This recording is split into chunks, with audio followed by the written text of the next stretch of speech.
Сумын төвийн хогийн цэгийг сайжруулах ажлыг зохион байгуулж ажиллалаа.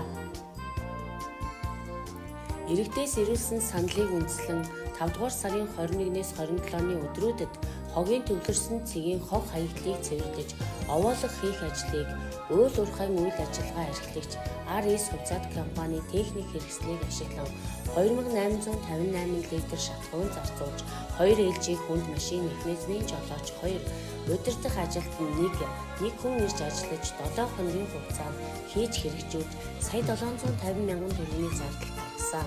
Иргэдэд өдрийн үндийг худалдаа үйлчилгээ эрхлэж Лемэ хувьцаат компани, Хонгор хайрхан шүтэн хоршоо, Алтан нутгийн зам хоршоо зэрэг байгууллагууд ивент итгэж оролцсон. Уйчин хогийн цэг 8.5 га талбайг хамарч байсан бол овоолох хийснээр 2 га талбайг хамарч байна.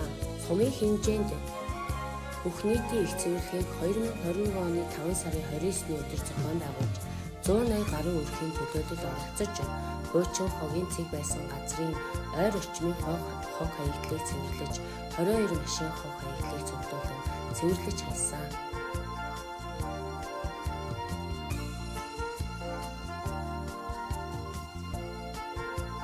Хэмжийн хүнсний эрхээр үйлчлүүлдэг 12 өрхийн төлөөлөл их цэвэрлэгэнд хамрагдан 4 машин хог хаягдлыг цуглуулан хайсан байна.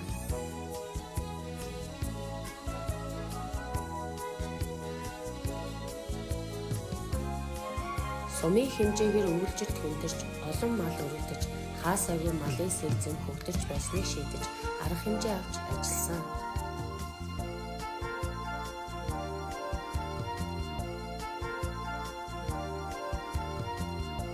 Сумын хог дэврийн автомашиныг уул уурхайн үйл ажиллагаа эрхлэгч RS-ийн хувьцаат компани хөрөнгө оруулалтаар шийдвэрлэн 65 сая төгрөгөөр худалдан авч хог тээврийн үйл ажиллагаа хэвэн явагдаж байна.